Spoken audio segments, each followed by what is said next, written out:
a term describing the replacement of a specific word in a saying with one that Ryhmes.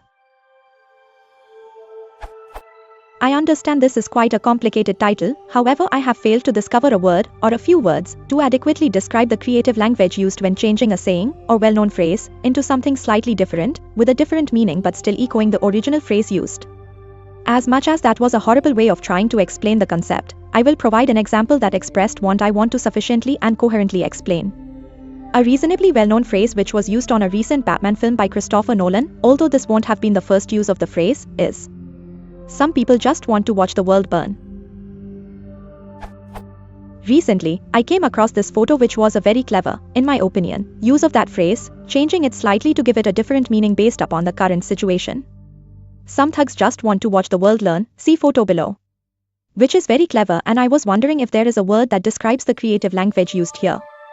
Any insight would be much appreciated.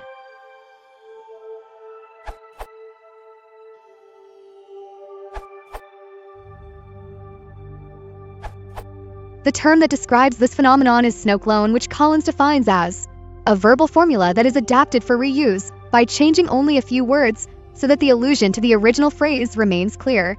Note, however, that this definition says nothing about the extent to which the new words may or may not rhyme with what they replace.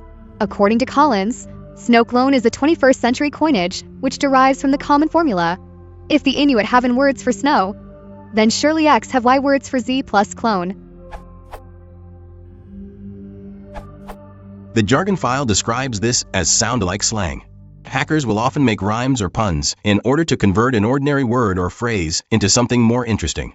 Terms of this kind that have been in fairly wide use include names for newspapers: Wall Street Journal, Wall Street Urinal.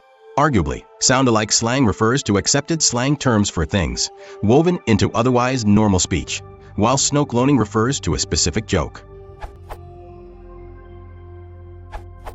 From this URL, we have the humorous use of a word or phrase so as to emphasize or suggest its different meanings or applications, or the use of words that are alike or nearly alike in sound but different in meaning, a play on words. This is in accord with what I've always called what you describe, a pun. Substituting a word for a rhyme counts as using a word that sounds alike. It's almost the most basic form of pun there is. We might say the right to arm bears, the same words have different meaning, or the right to bear farms and have a picture of someone uncaging a bunch of bears in a farmer's front yard. Now a similar sounding word has different meaning, too. So, you can safely call this a pun and be understood. I appreciate the more recent evolution of a more specific term of snowclone, as well, but I'm not sure it quite covers the sense of lyricalness. However, I'm pretty sure the wit is inherent in the choice of using an allusion. I think sound-alike slang is more appropriate when the usage is more about defining the language of your group and less about wit when it becomes a formula.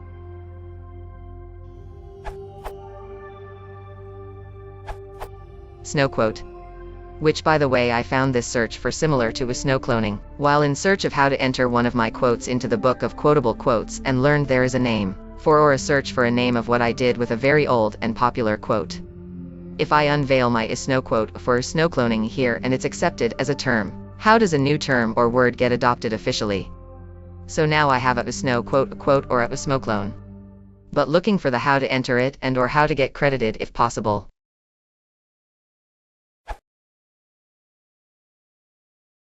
If you want to support the channel, please consider liking and subscribing.